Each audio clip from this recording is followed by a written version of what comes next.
ध्यान दिया है कि हमारे समाज में कुछ पारिवारिक संबंध धीरे धीरे अदृश्य हो रहे हैं।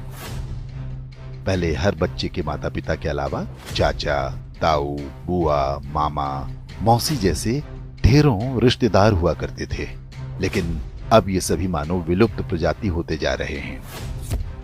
भारतीय परिवारों में रक्त के कुल 5 रिश्ते समाप्त होने की कगार पर हैं। 1-2 पीढ़ी बाद संभवतः ये सभी संग्रहालय में सजा दिए जाएंगे। केवल अंकल और आंटी बचेंगे।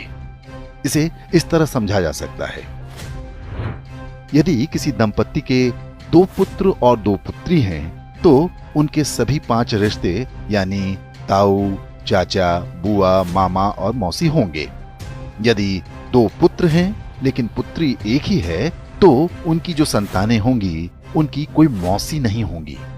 माँ के बाद बच्चों की कोई सबसे सगी महिला होती हैं, तो वो मौसी ही होती हैं।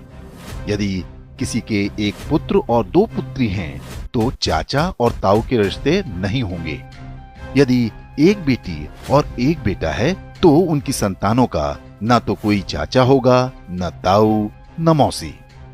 यदि 1 बेटा या 1 बेटी होती है, तो वो पूरी तरह से अकेला होगा।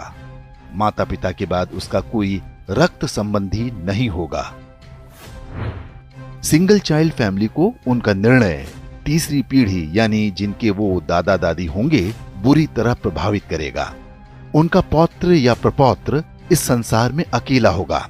उसे अपने रक्त के रिश्ते की आवश्यकता होगी, तो इस पूरे ब्रह्मांड में उसका अपना कोई नहीं होगा।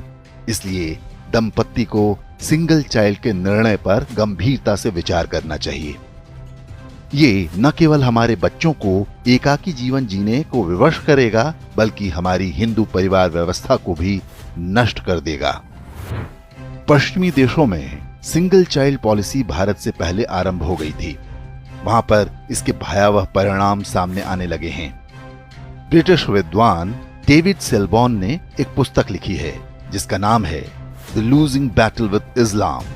इसमें बताया गया है कि पश्चिमी समाज पर इस्लाम का अधिकार होता जा रहा है और इसका सबसे बड़ा कारण एक शक्तिशाली परिवार व्यवस्था का अभाव है। यूरोपीय देशों में परिवार नाम की संस्था लगभग समाप्त हो चुकी है।